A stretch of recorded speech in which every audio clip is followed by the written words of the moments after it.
Programme में आपको खुशामदीद कहते हैं। मैं असदुल्ला खान हूं। इमरान खान पर हुकूमत ने दबाव बढ़ाना शुरू कर दिया है। उनकी नाअहली के हवाले से कोशिशें तेज कर दी गई हैं। इमरान खान साहब को का एक रेफरेंस तो पहले ही इलेक्शन कमीशन में भेजा जा चुका है। अब ये मामला जो है फॉरेन फंडिंग की या ममनुआ फंडिंग की तहकीकात का, ये FIA के सुपुर्द भी कर दिया गया है और FIA ने कमाल सुरत के साथ इस पर नोटिस भी जारी करना शुरू कर दिए हैं। महमूद रशीद साहब हैं, उनको बुला लिया गया है। असद कैसर साहब को बुला लिया गया है। तो एक तरफ तो ऐसा लगता है कि इमरान खान पर दबाव बढ़ाया जा रहा है और दूसरी तरफ इमरान खान जो हैं उन्होंने हुकूमत पर दबाव बढ़ाने के लिए अपनी हिकमत अमली तैयार कर ली है। इस सिलसिले में जो पहला एक अनाउंसमेंट है वो जलसे के हवाले से आ गया है हमारे सामने और 13 अगस्त को पाकिस्तान तहरीक इंसाफ एक जलसा करने के लिए जा रही है। अब इस जो लड़ाई है इसमें आइंदा के जो इलेक्शन है उस हवाले से भी जो ज़िमनी इलेक्शन हैं उसको भी चैलेंज किया जा रहा है पाकिस्तान तहरीक इंसाफ की तरफ से कि इनको इन इलेक्शंस को जो है वो इनका इनेकाद रोका जाए। तो हिकमत अमली तहरीक इंसाफ की क्या है, नून लीग की क्या है? उधर लंदन में एक अहम मुलाकात जारी है, हमजा भी वहाँ पर पहुँचे हुए हैं। इसके अलावा शाहिद खाकान अब्बासी साहब वहाँ पर मौजूद हैं, मियाँ जावेद लतीफ़ साहब वहाँ मौजूद हैं, इरफान सिद्दीकी साहब वहाँ पर मौजूद हैं। तो वहाँ क्या हो रहा है?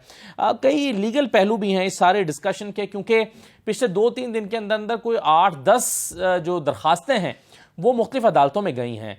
कुछ लाहौर हाई कोर्ट में, कुछ सुप्रीम कोर्ट में, कुछ इलेक्शन कमीशन के पास। तो ऐसा लगता है कि जो सियासी लड़ाई है वो अदालतों में लड़ी जा रही है। तो इन तमाम पहलुओं पर हम गुफ्तगू करेंगे आज के प्रोग्राम में। मेरे साथ अंदलीब साहब मौजूद हैं, पाकिस्तान तहरीक इंसाफ के रहनुमा हैं। बहुत शुक्रिया अंदलीब साहब। राना एहसान अफजल साहब हमारे साथ मौजूद हैं, मुस्लिम लीग नून के रहनुमा हैं। और राजा आमिर अब्बास साहब हमें ज्वाइन कर रहे हैं, माहिर कानून। और प्रोग्राम के अगले से इरफान कादिर साहब का भी हम मौक़िफ़ लेंगे। सबसे पहले तो अंदलीब अब्बास साहबा ये बताइए, ये 13 अगस्त का जो जलसा है इसका मकसद क्या है? शुक्रिया असद। सबसे पहली बात तो ये है कि हमारी इस वक्त जो तारीखी जिद्दोजहद जारी है उसमें सबसे बड़ा रोल अवाम का है। आई थिंक ये पहली दफ़ा है पाकिस्तान की हिस्ट्री में, और ये मैं नहीं, सारे एनालिस्ट जिन्होंने history, political history note down की हुई है, उन्होंने बरमला इस चीज़ का इजहार किया है कि बेनज़ीर, आपको याद है भुट्टो साहब जब हैंग हुए तो लोग बाहर नहीं निकले।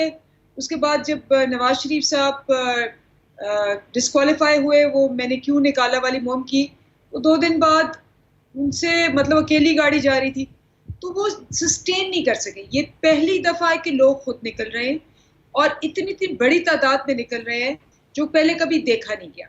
क्योंकि देखिए ये सब इकट्ठे हो गए, 15 जमातें इकट्ठी, आपको पता है चूं चूं का मुरब्बा, बड़े से लेके छोटी तक सब ये इकट्ठे हैं।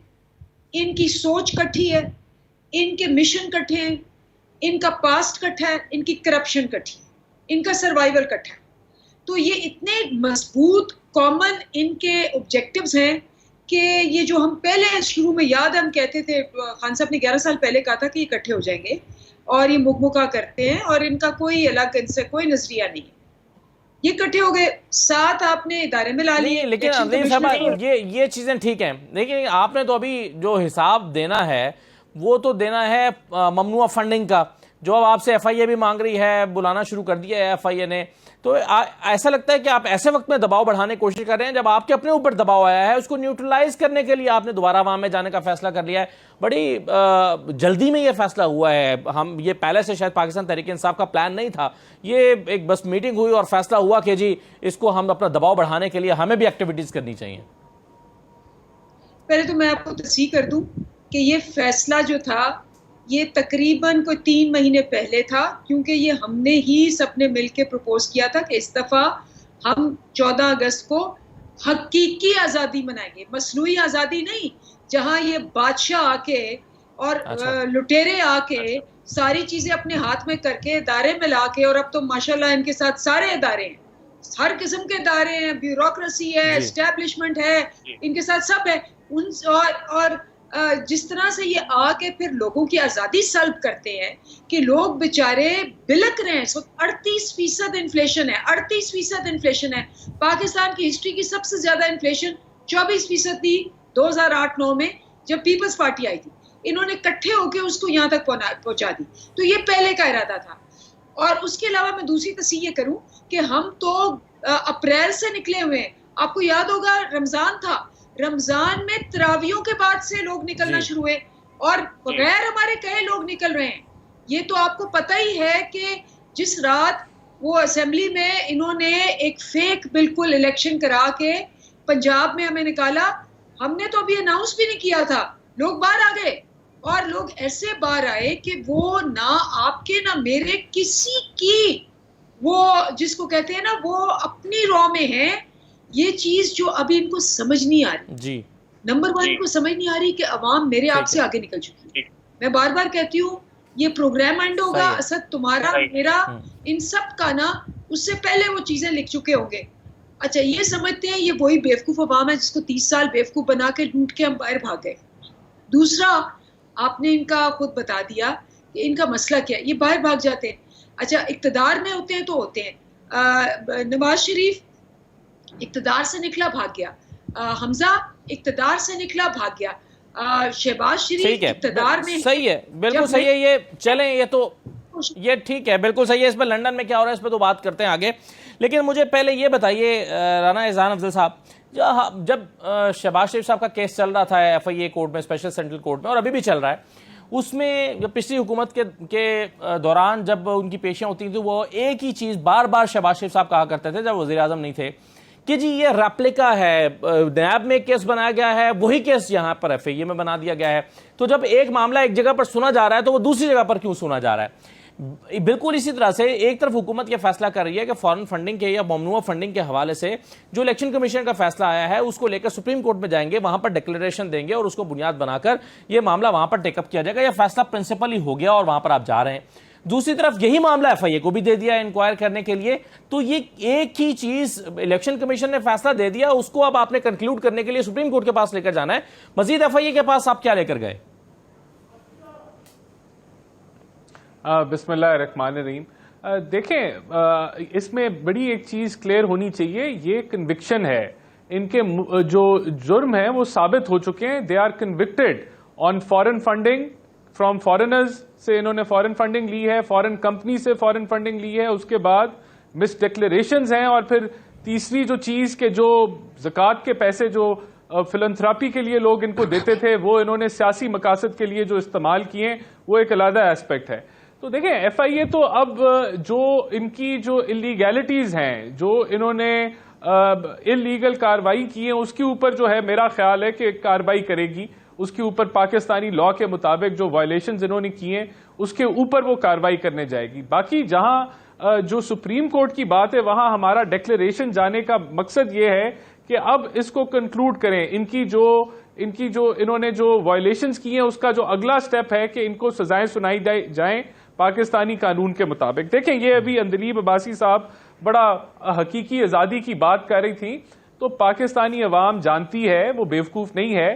3.5-4 साल इन्होंने कुछ नहीं किया, तबाह कर दी मईशत, 4 वज़ीर ख़जाना चेंज किए, फिर इसको बैलेंस ऑफ पेमेंट की क्राइसिस की खाई में फेंक दिया, जिसको हम दुरुस्त कर रहे हैं, बेहतरी की तरफ लेके जा रहे हैं। और जब वहां से फेल हो गए, बिल्कुल फेल हो गए, परफॉर्मेंस किसी किस्म की ना दे सके, तो इन्होंने वो अमेरिकन एजेंडा जो है वो उसके ऊपर बयानियां शुरू कर दिया। फिर वो जब फुस हो गया तो उसके बाद अब इनकी जो ये चोरी पकड़ी गई है फॉरेन फंडिंग वाली, जहां साफ चली, शफाफ चली, और ये जो फरिश्ता सिर्फ लोग थे, फिर दरमियान में आप इसके अंदर फराह गोगी को भी डाल लें। 650 केनाल जो इन्होंने मनी लॉन्ड्रिंग, आप सोचे कि मनी लॉन्ड्रिंग जो पकड़ी गई UK की हुकूमत ने, और वो पैसे पाकिस्तानी कौम को वापस किए, वहां इन्होंने जो उसकी एडजस्टमेंट कराने में 600-650 केनाल इन्होंने जो वो खुर्द-बुर्द किए, वो सारी कौम के सामने जो है वो आया है बात। तो अब इनका जो अगला एजेंडा है वो इंतशार का है। अब ये वीडियोस आजकल चला रहे हैं फॉरेन ओवरसीज पाकिस्तानी के। भाई, ओवरसीज पाकिस्तानी को तो हम सलाम पेश करते हैं, आपके ऊपर तो इल्जाम है फॉरेन नेशनल से, पाकिस्तानी नहीं, जो डुअल नेशनल है वो पाकिस्तानी होते हैं, फॉरेन नेशनल से आपने फंडिंग ली है। लेकिन उनकी वीडियोस दिखाएं ना। एहसान साहब, ये जो आप कहते हैं कि फॉरेन नेशनल्स, जब आप ये कहते हैं कि फॉरेन नेशनल्स से इन्होंने फंडिंग ली और फॉरेन फंडिंग है ये, तो जाहिर है फौरी तौर पर कॉन्सेप्ट ये ज़हन में आता है ना कि ये पाकिस्तान के मुफाद के खिलाफ कोई चीज़ हो रही है, जिसमें हम देखते हैं कि ऐसे लोग जो हिंदू हैं या इंडियन नेशनलिटी के साथ ताल्लुक रखते हैं, ये इल्ज़ाम है ना। लेकिन ये जो फिगर्स इसमें सामने आती हैं हमारे, वो आती हैं $50, $100, किसी से लिए हैं $1100। तो क्या अगर कोई शख्स किसी मुल्क को नुकसान पहुंचाना चाहता है तो वो $50 और $100 की फंडिंग लेकर करेगा, या कोई फॉरेन जो नेशनल्स हैं वो $50 फंड करेंगे जी, या पाकिस्तान को एक एजेंडे के तहत तबाह करें? तो ये मेरा आपसे सवाल है, इसका जवाब मुझे मगर ब्रेक एक लेना पड़ेगी, इसका जवाब दीजिएगा। और राजा आमिर अब्बास साहब के सामने मैं कुछ कानूनी सवाल रखता हूं, क्योंकि मामला जो है वो सारे रास्ते, ये सारी चीजें जो है वो जा रही हैं अदालतों की तरफ। ब्रेक के बाद वापस आते हैं।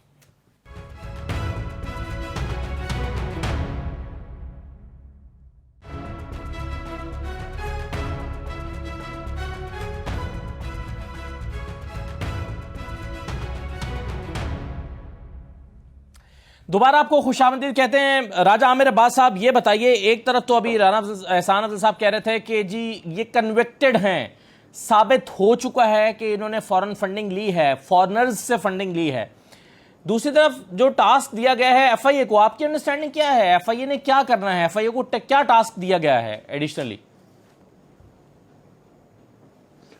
देखिए, अब एक जो बात राना साहब से की नायत इतराम के साथ कि लफ्ज़ कन्विक्टेड को अगर किसी कानूनदान से पूछेंगे तो वो तब होता है कि जब कोई ऑफेंस कमिट हुआ हो और उसकी कोई पनिशमेंट हो कि आपको जेल भेजा जाएगा।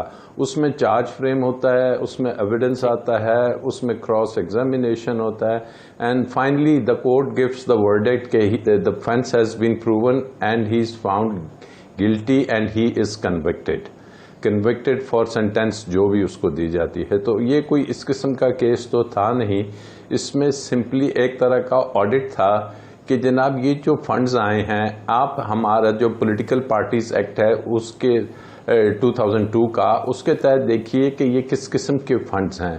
और जो फैसला आया उसमें बड़ा क्लियरली उन्होंने लिखा कि ये प्रोहिबिटेड फंड हैं। किसी भी पार्टी को इजाज़त होती है कि वो किसी इंडिविजुअल से फंडिंग या चैरिटी या डोनेशन या किसी किस्म का फंड ले सकता है, चंदा, लेकिन किसी कंपनी से या किसी मल्टीनेशनल से वो फंडिंग जनरेट नहीं कर सकता। और अगर ऐसी फंडिंग सरफेस करती है तो उसको प्रोहिबिटेड फंड कह दिया जाएगा और वो बहक के सरकार जब्त होगी।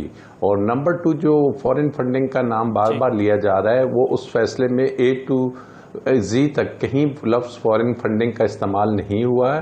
और फॉरेन फंडिंग होती है कि जब आप किसी बैरूनी मुल्क से या किसी बैरूनी मुल्क की हुई जो पॉलिटिकल पार्टीज है उससे अगर कोई फंडिंग लेके अपने मुल्क में कोई पार्टी चला रहे हैं, दैट इज़ फॉरेन फंडिंग।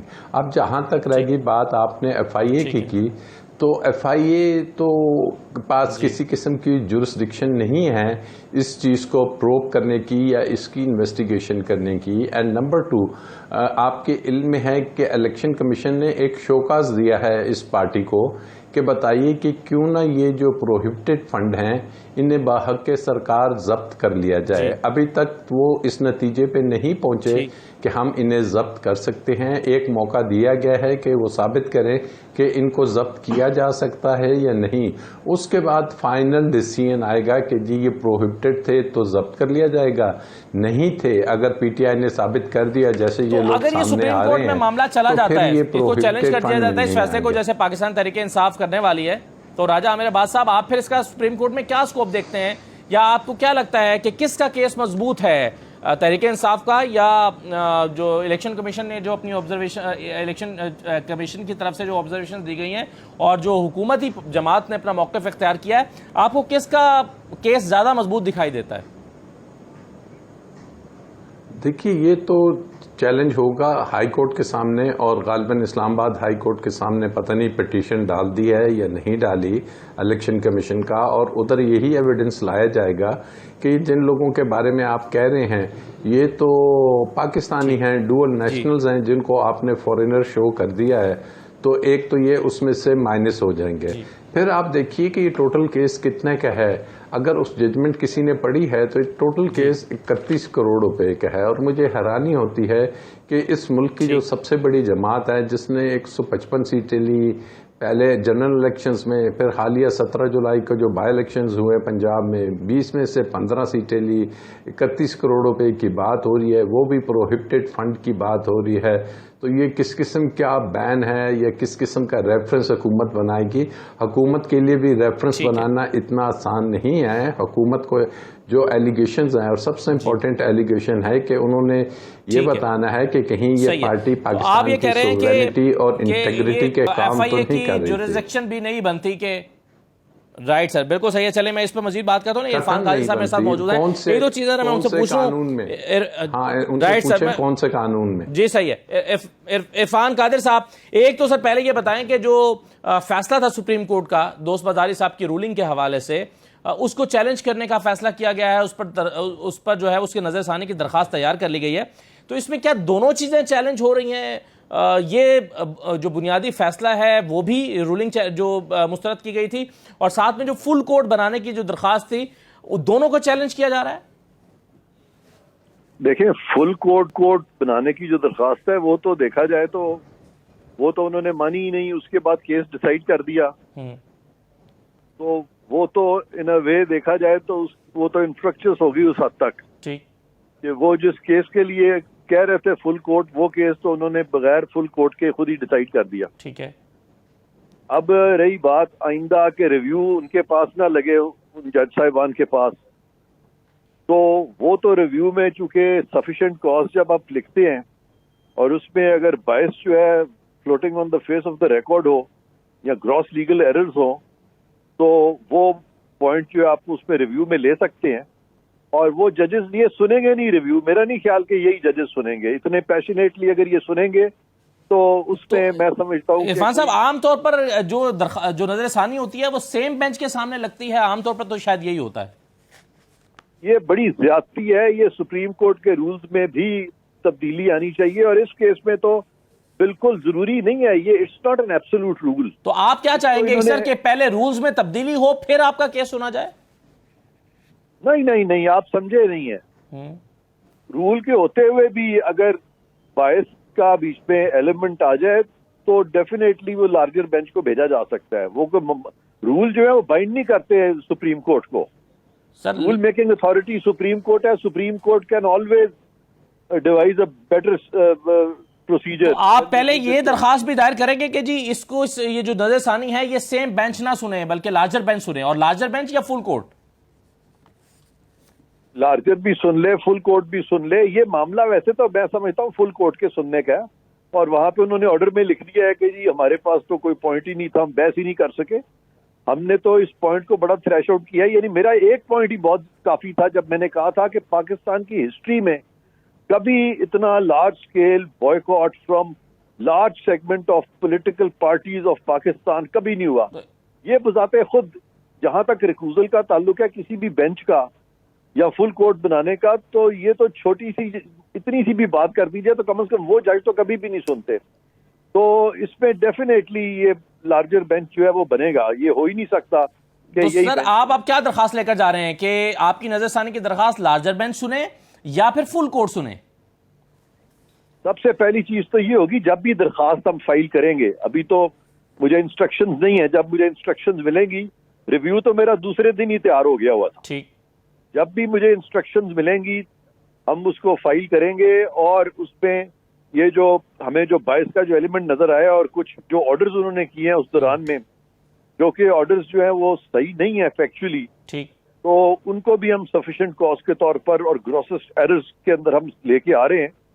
तो ये सारी चीजें जब इंस्ट्रक्शंस मिलेंगी तो इंशाल्लाह फिर हम इंस्ट्रक्ट करेंगे एडवोकेट ऑन रिकॉर्ड को। तो इरफान काजी साहब, आप बतौर वकील क्या समझते हैं, अगर इसको सेम बेंच सुन रहा हुआ और अगर कहा गया कि नहीं जी यही रूल्स हैं, यही रिवायत है कि सेम बेंच सुनता है नजरसानी की, तो फिर आप दोबारा इसका बॉयकॉट करेंगे?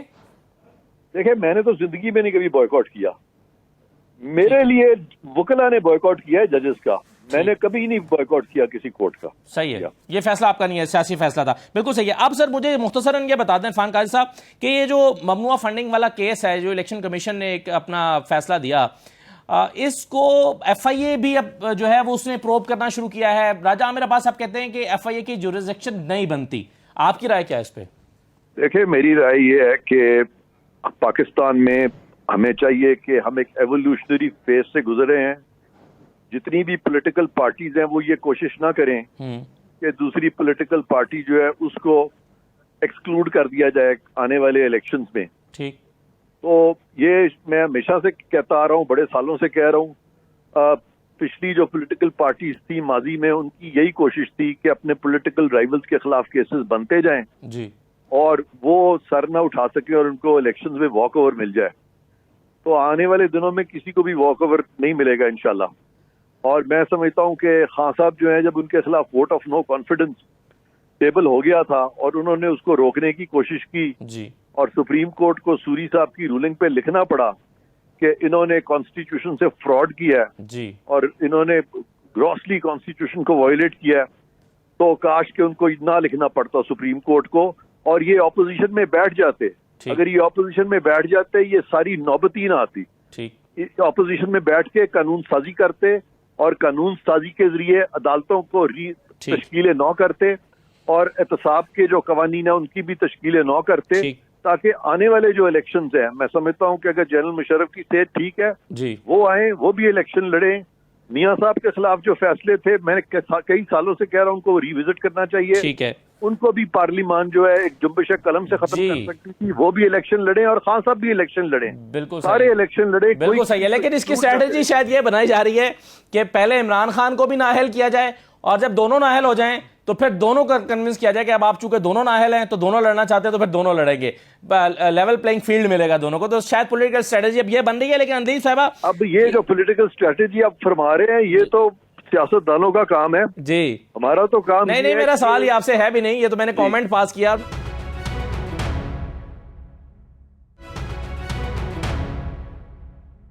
अंदीप साहबा, मुझे ये बताइए कि अब ये एफआईए वाला जो मामला है, इसको भी क्या कोर्ट में लेकर जाएंगे? क्योंकि कोर्ट में ऑलरेडी 8-10 चीजें इस वक्त चली गई हैं कि जी ये तो एफआईए की ज्यूरिसडिक्शन नहीं बनती। क्या कोर्ट में चैलेंज कर देंगे इसको, या फिर असद कैसर साहब और मियां महमूद रशीद साहब ताउन करेंगे, पेश होंगे जो उनको बुलाया गया है और जाएंगे एफआईए के सवालों का जवाब देने के लिए? देखिए, पहली बात तो ये है कि वो तो उन्होंने बयान दे दिया हुआ है कि जी हम तो हाजिर होंगे, नंबर 1। नंबर 2, जो सबसे इम्पोर्टेंट बात है, ये वो इलेक्शन कमीशन है जिसने ड्यूरिंग ये जो इंतखाबात थे, आपको पता है 9 हमारी पिटिशंस जो कि सामने, मुंह के सामने इनके कानून पड़े हुए हैं इलेक्शन के, इन्होंने हमारी रद्द की। 9 के 9 हम गए, मुख्तलिफ कोर्टों में गए, मुख्तलिफ जगहों पे गए, 9 के 9 इनको इलीगल करार दिया गया और हमारी पिटिशंस जो है वो एक्सेप्ट हुई। और ये हद हो गई कि कोर्टों ने इलेक्शन कमीशन को कहा कि आप क्या कर रहे हैं, आप क्यों रोड़े डाल रहे हैं, मतलब। और ये भी आपको पता है कि एक ऑर्डर है जिसमें कहा है कि जी नॉन डिस्क्रिमिनेटरी रहें, तीनों जमातों के फंड्स आप इकट्ठे स्क्रूटनी करें। एक रात पहले इलेक्शंस के, आपको याद है कि क्या हुआ था, इन्होंने कहा कि जी बाहर से पोलिंग एजेंट्स नहीं आ सकते और कोर्ट ने तौबा तौबा करते हुए इनकी मजम्मत की कि ये कहाँ रूल लिखा हुआ है। इनको बुलवाया, रूल ही कोई नहीं था, इनको मुंह की खानी पड़े। आपको ये याद है, ये वो इलेक्शन कमीशन है जो कि 40 लाख बंदों को, जिंदा वोटर्स को मार चुका है और कह चुका है कि जी ये टाइपो एरर हो गया है। आपको याद है कि ये नहीं, वो तो फिर आपने कमीशन इलेक्शन कमीशन के चीफ इलेक्शन कमिश्नर के खिलाफ सुप्रीम जुडिशियल काउंसिल में रेफरेंस भेजा और फिर वापस ले लिया, क्या वजह हुई इसकी?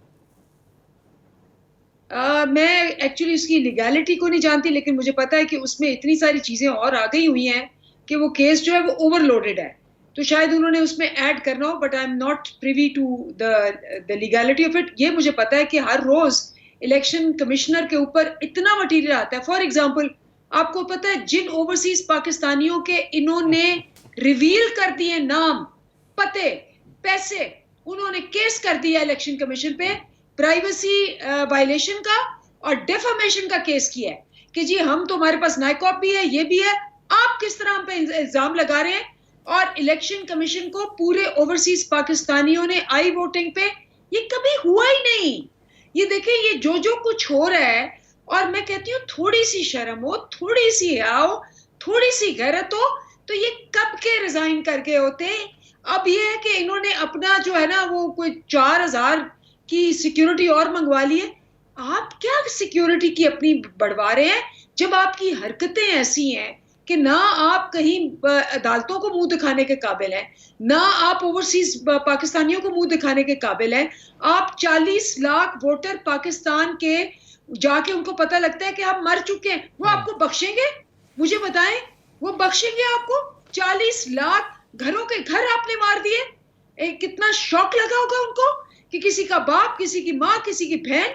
तो आप समझते हैं कि ये आराम से बैठे रहेंगे, पुलिस और आर्मी को अपने इर्द गिर्द बैठा लेंगे? अंतिम साहब, ये मगर आप ये कैसे साबित करेंगे कोर्ट ऑफ लॉ में कि ये इंटेंशनली चीफ इलेक्शन कमिश्नर की तरफ से किया गया है? ये टेक्निकल एरर भी हो सकता है, गलती भी हो सकती है, और फिर कैसे पता चलेगा कि जो मारा गया है, फर्ज कीजिए आदमी, वो पीटीआई का वोटर था, वो नून लीग का वोटर भी तो हो सकता है? तो हम तो सबकी बात कर रहे हैं, हम तो ये नहीं कह रहे, हम तो वोटर राइट्स की बात कर रहे हैं, नंबर 1। नंबर 2 बड़ा इंपॉर्टेंट है। देखिए, इनकॉम्पिटेंस होती है। एक बंदा कहता है जी मैं इलेक्शन के लिए तैयार नहीं हूं, उसका मकसद ही है कि आप इलेक्शन उससे करवाएं। फिर वो कहता है कि जी, वो बड़े आराम से कह देता है कि जी ये 40 लाख बंदे मर गए हैं और वो जिंदा होते हैं। अच्छा, फिर वो कह देता है कि जी ये फॉरेन फंडिंग है, उनके नाम, उनके सारे पता, $50, $5000 सब कुछ रिवील कर देता है वो उसको। तो ये मुझे बताएं, अगर हाईली इनकॉम्पिटेंट है, जो खुद ही मानता जा रहा है कि मुझे नहीं पता, हाँ मैंने बंदे मारे, तो उसको इस बेसिस पे नहीं निकाल देना चाहिए? बाकी तो आज छोड़े।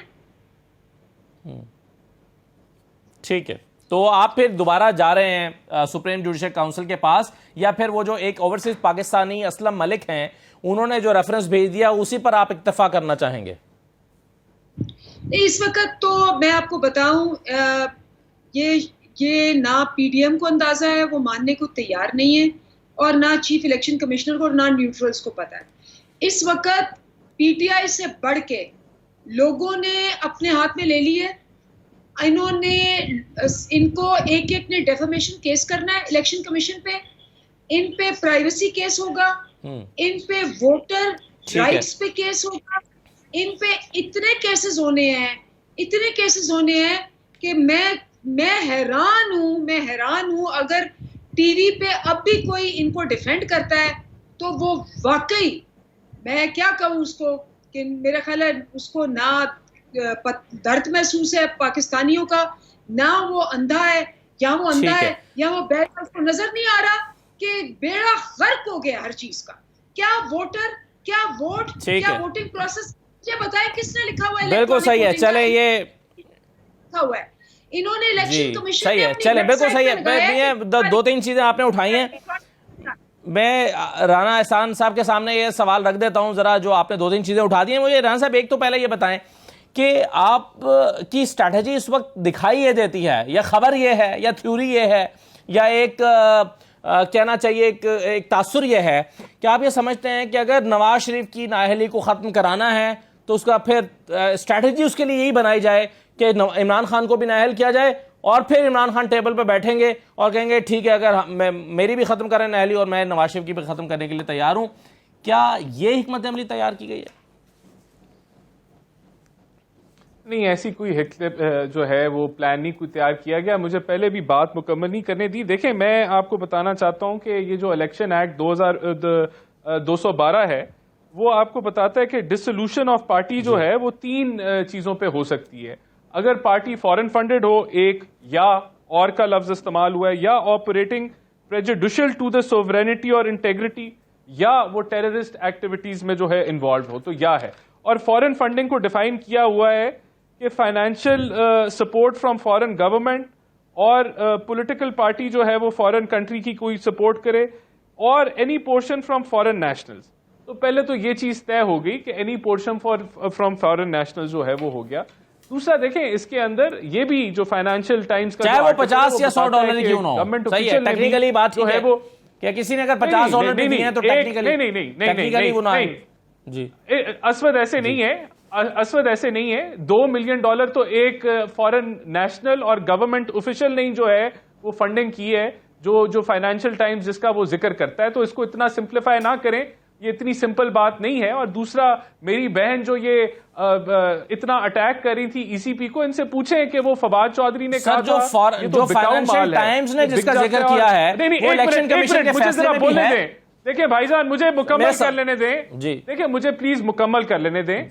देखिए, मैं जो इन्होंने फवाद चौधरी ने कहा था कि ये बिकाऊ माल है ईसीपी, और इसी तरह आजम स्वाति ने कहा था इसको आग लगा दें, तो तब ईसीपी ने इनको बुलाया था कि भाई बताओ सबूत दो, तो इन दोनों ने कहा था कि हमें माफी दे दें, हमारे से गलती हो गई, हमने सियासी बयान दिए, ये तो हमारी पार्टी का स्टांस है, हमारा इससे कोई लेना देना नहीं है। तो इसी तरह ये जुडिशल जो कमीशन है उससे भी भाग गए, ये लेके आए, कहते हैं इतना मवाद है कि हमें समझ नहीं आ रही क्या करें। और ये जो मेरी बहन कह रही है 40 लाख लोग मार दिए, मुझे बताएं कोई मैकेनिज्म बता दें कि उसमें पीएमएलएन के लोग शामिल थे या नहीं शामिल थे। ये ऐसे कह रहे हैं जैसे ये सिर्फ ज्यादती इनके साथ हो गई है। भाई ये ऑल अक्रॉस है। तो ये इनका जो टोपी ड्रामा है ना, जो ये साफ चली शफाफ चली, और ये फरिश्ता सिर्फ लोग हो गए, मजहबी कार्ड ये इस्तेमाल करते हैं, मजहब को लोगों को बताते हैं शिर्क किया है, बेशर्मी की इनकी इंतहा है कि मुल्क को इंतशार के दहाने में, और कहते हैं बेड़ा गर्क हो गया। भाई बेड़ा गर्क तो आपने किया है, इस मुल्क की मईशत को तबाह करके किया है, और हम उसको दुरुस्त कर रहे हैं वो सख्त फैसले करके, और ऊपर से आप ड्रामा कर रहे हैं। तो अवाम इतनी बेवकूफ नहीं है कि आपकी बातों में आ जाए। और मुझे तो ये नहीं समझ आती कि पीटीआई के लोगों को ये कैसे डिफेंड करते हैं। लेकिन अवाम आपकी बातों में भी तो नहीं आई ना सर। अभी 17 जुलाई को जो इलेक्शन हुआ 20 सीटों पर, तो ऐसा लगता है कि अवाम इन्हीं की बातों में आ गए, अवाम आपकी बातों में नहीं आए, यानी कि अवाम बेवकूफ हैं। आप कह रहे हैं अवाम बेवकूफ नहीं है, अवाम तो बेवकूफ है। ओ असवद, नहीं असवद, हमने 39% वोट गेन किया था इनके 32% के अगेंस्ट। हमने 5 सीटें गेन की हैं जो हमारी नहीं थी 2018 के इलेक्शन में। इस चीज के बावजूद के बदतरीन महंगाई हुई जो हमें करनी पड़ी इनके गन से पाकिस्तान को निकालने के लिए, और हमने जो है वो मुनर्रफ अराकीन को टिकट्स दिए। तो ये कोई इतनी कोई बुरी बात, ये कोई इतना कोई बुरा रिजल्ट नहीं था। 7-8% के मार्जिन से हमारे हम इसको कवर कर जाएंगे, हम इसको कोई लेकिन मैं समझता हूं कि जो ये यहाँ बड़े ये पॉपुलिस्ट बन गए कि पता नहीं इनका कोई लहर आ रही है, ऐसी कोई बात नहीं है। ये इनकी जो झूठी बयानियां है, झूठा बयानियां, इनकी जो लैक ऑफ परफॉर्मेंस है, अवाम उसको समझती है, और समझती है कि ये कितने बड़े प्रोपेगेंडिस्ट हैं। चलिए एक छोटा सा ब्रेक लेते हैं, ब्रेक के बाद बताएं मजीद इस पर बात करते हैं। अब तहरीक इंसाफ के पास ऑप्शंस क्या बचे हैं, क्योंकि 3-4 इंपॉर्टेंट चीजें तहरीक इंसाफ लेकर गई है सुप्रीम कोर्ट के पास, उधर सियासी मैदान में भी जद्दोजहद जारी है। ब्रेक लेते हैं, जरा मजीद बात करते हैं, हमारे साथ रहिए।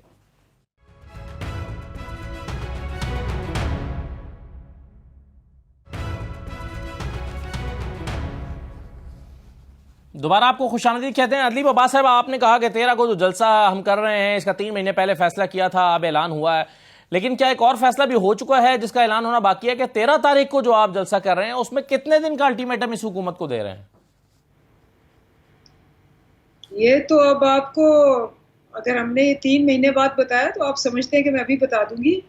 देखिए, अभी तक इन्होंने सारी पावर, सारी रिसोर्सेस, सारी मशीनरी, सारे सियासी चूंचू के मुरब्बे, सारे इदारे मिला के ये स्टंप होल्ड आउट हो गए। और अभी भी इनको नहीं पता, जब ये बातें कर रहे थे अभी ओवरसीज पाकिस्तानियों के बारे में, कि फॉरेन फंडिंग वो नहीं दे सकते जो बाहर वाले पाकिस्तानी हैं, जिनके पास डुअल नेशनल्स हैं, जिन्होंने वीडियोस भेजी हैं और जो कि इनको सू करे। 31 अरब रुपया की बात ही नहीं हो रही, 31 अरब डॉलर पाकिस्तान। तो उसके अंदर इलेक्शन चीफ इलेक्शन कमिश्नर ने उनके नाम लिखे हुए हैं, उनके नाम लिखे हुए हैं। यही तो मैं कह रही हूँ कि आप बायस का देखें कि उन्होंने वीडियोस पे अपने नाइकॉप सिखाए हैं। पहले उन्होंने कहा कि जी इसने झूठ बोला है, दूसरा उन्होंने कहा कि इन पे इल्जाम लगाया है, तीसरा उन्होंने कहा कि ये हमारी प्राइवेसी, कि हम क्या कर रहे हैं, अपने पैसे किसको भिजवा रहे हैं, ये ग्रॉस वायलेशन ऑफ लॉ है। तो मैं इसीलिए आपको कह रही हूँ कि इन लोगों को पता ही नहीं कि क्या तूफान आ चुका है और क्या तूफान आना है। और ये यहाँ बैठे हुए हैं ये सोच के कि जी हम 15 इकट्ठे हो गए हैं, हमने किसी ना किसी तरह चोर दरवाजे से कर लिया है, हम इलेक्शन भी हार गए। ये वो इलेक्शन है असद, आपको पता है, ये वो इलेक्शन है जिसमें इन्होंने शर्तें लगाई हुई थी कि सारा कुछ करके मुश्किल से हम 6 सीटें इनको देंगे। ये कह रहे हैं कि इनके लिए बहुत अच्छा है। इमेजिन करें इनकी ज़हनियत देखें, 15 सीटें हारने के बाद, तख्ते लाहौर उलटने के बाद कह रहे हैं जी हमारा रिजल्ट बहुत अच्छा है। इसीलिए तो ये डरे हुए हैं कि इनको पता है आपकी हैं। उसके बाद भी उसके बाद इन्होंने इस दफा ये जो बातें कर रहे हैं ना, इस प्रोग्राम के बाद ही देख लेना, जो इन पे सब पे पूरी कौम जो यहाँ बैठी हुई है और जो बाहर बैठे हुए हैं, जो इनका हशर करेगी, क्योंकि ये पता 30 साल पीछे है, ये समझते हैं कि 30 साल हमने लूटा, उसके बाद हमने बाहर जाके फ्लैट बनाया, भाग गए। शहबाज शरीफ अभी भी भाग गया है, हमजा अभी भी भाग गया है, वो पकड़े गए थे शहबाज शरीफ, रात को 12 बजे भागे। वो कह रहे हैं मैं भाग कर नहीं आया, मैं निजी दौरे पर हूँ, वजाहत की उन्होंने आज, उन्होंने कहा जी, वो कह रहे हैं मैं भाग कर नहीं आया, मैं निजी दौरे पर हूँ, वापस चला जाऊंगा। मैं आपको बता रही हूँ, अवाम इनको ना सरे पैलेस ना सरूर पैलेस कहीं भी नहीं भागने देगी। हाल देखें, यहाँ एहसन इकबाल को बेरा पे जो कुछ हुआ, उसके बाद उनको उस फैमिली को थ्रेट किया, माफी मांगी, लेकिन क्या हुआ, अमेरिका गए, अमेरिका में पाकिस्तानी ओवरसीज बैठे हुए थे, जो उन्होंने हशर किया, वहां क्यों नहीं उनसे माफी मंगवाई, वहां क्यों नहीं उनको कहा कि जी आए आप माफी मांगे, वहां क्यों बिगी बिल्ली बन के बैठे रहे थे, वहां क्यों इतनी बेइज्जतियां, ये कहां जाएंगे, ये मुंह दिखाने के काबिल नहीं रहेंगे, ना अपने घरों में, ना अपनी गलियों में, ना ये ओवरसीज पाकिस्तानियों में, क्योंकि ये वही बैठे हुए 30 साल पहले कि हम जाके पीटीवी पे और 2-4 और चैनल्स पे एक झूठा बयानिया काट के अवाम को बेवकूफ बना के पैसे लूट के उसके बाद ये गए सरे, ये गए सरूर। इस वक्त आप, मैं और आप, कोई इदारा, कोई किसी किस्म का कुछ नहीं करेगा। जिस दिन ये भागने की कोशिश करेंगे इस मुल्क से, ठीक है, वो तो अल्टीमेटली तो देखें जी, मामला तो आना तो आवाम के पास ही आ जाए या 4 महीने के बाद आए। लेकिन राना साहब मुझे ये बताएं कि आपने फरमाया अभी कि जी हमारी कारकर्दगी तो बहुत अच्छी थी, हमने तो 5 सीटें इनकी भी ले लें तो हमारी तो 5 सीटें बढ़ गई, लेकिन अगर आपकी कारकर्दगी इतनी अच्छी थी तो आज हमजा साहब को जाती हैसियत में क्यों बुलाया गया है कि वजाहत करें कि आपने इतनी कारकर्दगी क्यों दिखाई इलेक्शन में, कैसे इलेक्शन हार गए, और क्यों वो मरियम नवाज साहिबा पे इल्जाम दे रहे हैं कि उन्होंने इलेक्शन मुहिम अच्छी नहीं चलाई, और क्यों मरियम साहिबा कह रही हैं कि नहीं जी इनकी अपनी कमजोरियां रही हैं। तो ये सारे मसाइल क्यों डिस्कस हो रहे हैं अगर आपकी कारकर्दगी इतनी अच्छी थी? अप्रिशिएट करना चाहिए हमजा साहब को, ना कि उनको जाती हैसियत में बुला के वजाहत तलब की जाए लंदन में। देखिए, मैंने आपको 2 वजूहात बता दी उसी लाइन में जब मैं ये इसके ऊपर बात कर रहा था कि मुनहरफ अराकीन को भी जो है वो टिकटें दी गई जिनकी एक्सेप्टेबिलिटी पार्टी में नहीं थी, और दूसरा जो हमें महंगाई इनके गंद को साफ करने के लिए करी, वो 2 बड़े फैक्टर्स थे। उसके बावजूद, इन 2 बड़े फैक्टर्स के बावजूद जो गेन्स हमारे थे वो मैंने आपको बता दिए। देखिए, अभी अंदलीब साहिबा ये अभी जिस तरह की फजूल और घटिया लैंग्वेज इस्तेमाल कर रही हैं, मैं इनका मैच नहीं कर सकता, लेकिन अवाम जानती है कि फराह गोगी ने जो यहाँ जो ट्रांसफर पोस्टिंग के जो करोड़ों रुपए की जो बोलियां लगती थी वो किसके पास जाती थी, ये भी अवाम जानती है कि जो 650 कनाल जिसका मैं जिक्र कर चुका हूं, जो इनको चंदे में मिली, इनको चंदे में लोग दे देते हैं। जो पाकिस्तान का सबसे बड़ा प्रॉपर्टी का टाइकून है, उसकी $250 मिलियन की जो मनी लॉन्ड्रिंग थी उसको बचाने में ये तो अभी चीजें आई हैं। और फिर ये जो फॉरेन फंडिंग जिसको ये कह रहे हैं कि जो ओवरसीज पाकिस्तानी, इसको तो हम सलाम पेश करते हैं।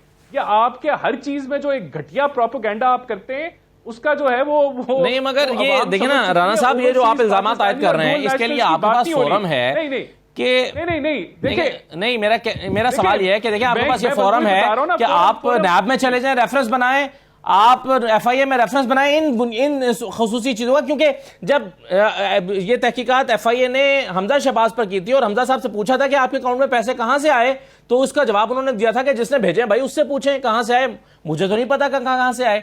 तो आप भी ये जरा बनाए ना इनके ऊपर रेफरेंस, ताकि इनसे भी पूछें कि आपके पास पैसे कहां से आए। एक तो असवद साहब ये आप इंटरफेरेंस तब अंदलीब साहिबा से भी पूछा करें ना सवाल फराह गोगी के, जो आप मेरे से इंटरजेक्ट करके पूछ रहे हैं।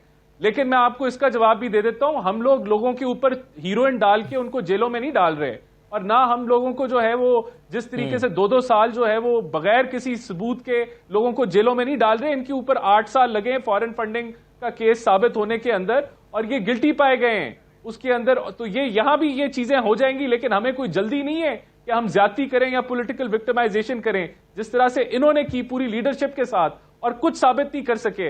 हम जरूर करेंगे। अभी तो ये सिर्फ आईना इनको थोड़ा सा दिखाया है, ये फराह गोगी का, ये जो 650 केनाल है, जो तोशा खाना है, अभी तो मामलात इनके चले अवाम के सामने अया होने को है। सब केसेस बनेंगे, हर अदारे में केस बनेगा, आप फिक्र ना करें। लेकिन जो यहाँ बॉटम लाइन है वो ये है कि एक नाअहल नकम्मा आदमी जिसने कुछ डिलीवर नहीं किया 3.5 सालों के अंदर, वो आज टोपी ड्रामे और मजहबी कार्ड लेके इंतशार फैला के समझते हैं कि हम सुरखरू हो गए। तो ये सुरखरू नहीं हुए, ये जो इनका फैन क्लब है ये बड़ा उछल रहा है, लेकिन इंशाल्लाह ताला इनका मुकाबला भी करेंगे और इनकी असलियत जो है वो अवाम के सामने पहले ही आ चुकी है। हम अगला ये जो इलेक्शन आ रहा है, जो मरहला है, ये 9 निशस्तों पे इंशाल्लाह ताला हम बेहतर रिजल्ट लेके आएंगे। ठीक है, चलें इसको बहरहाल अब आपका 9 की 9 सीटों पर मुकाबला इमरान खान के साथ है। अगर इलेक्शन इमरान खान के खिलाफ आ रहे हैं राजा आमिर अब्बास साहब, मैं आपने मुझ पर यह एतराज किया कि मैंने फरा गोगी वाला सवाल क्यों नहीं किया अंदलीब साहबा से, तो मैं भी कर लेता हूं, आपकी ख्वाहिश पूरी हो जाती है और मुझ पर किया गया एतराज भी खत्म हो जाएगा। लेकिन पहले राजा आमिर अब्बास साहब ये जरा मुझे बता दें कि ये जो 9 हलकों का इलेक्शन चैलेंज करने के लिए जा रही है पाकिस्तान तहरीक इंसाफ, और पाकिस्तान तहरीक इंसाफ ये समझती है ये गलत हो रहे हैं क्योंकि इस्तीफे सारी सीटों पर दिए जा चुके हैं, कासिम सूरी साहब कबूल कर चुके हैं और उनके इन इस्तीफों का पर जो कासिम सूरी साहब ने कबूल किए हैं उस पर नजरसानी का इख्तियार मौजूदा स्पीकर के पास नहीं है। ये कैसी बुनियाद है इस केस की आपके ख्याल में? देखिए, 2 बातें हुई अभी, केसेस बनाने की और FIA के इख्तियार की। आपके इल्म में है कि FIA ने मौजूदा हुकूमत के कहने पे जो बोगस केसेस बनाए, खासकर जो मीडिया के लोगों के ऊपर, आपको याद है इमरान खान, अरशद शरीफ, उसके बाद डॉक्टर मुईद पीरजादा, समी इब्राहिम, इनके खिलाफ जब बनाए, मैं खुद उनमें पेश हुआ और इस्लामाबाद हाई कोर्ट ने FIA की इतनी सरजनिश की कि आप बताइए कि ये सेक्शन 20 जो पीका का लगाया है ये किस तरीके से लगाया है आपने, आप हमें जरा पढ़ के बता दें कि क्या है इसमें। और यकीन करें कि FIA के पास 2-3 पेशियों में एक लफ्ज कहने को नहीं था। यही हाल इनका होगा कि अगर ये अभी इस जो सा है ममनू फंडिंग वाले केस में अगर किसी किस्म का केस बनाएंगे तो सबसे पहले इन्होंने केस बनाना है किस कानून के तहत, क्या मनी लॉन्ड्रिंग के तहत बनाएंगे, क्या वो पाकिस्तान पीनल कोड के तहत बनाएंगे। कम से कम उनसे ये पूछ लें कि वो किस कानून के तहत इनके खिलाफ नोटिस भेजा है। चलें, वक्त मेरे पास खत्म हो गया। बहुत शुक्रिया तमाम मेहमानों का प्रोग्राम में शिरकत करने के लिए। इजाज़त दीजिए, अल्लाह हाफिज़।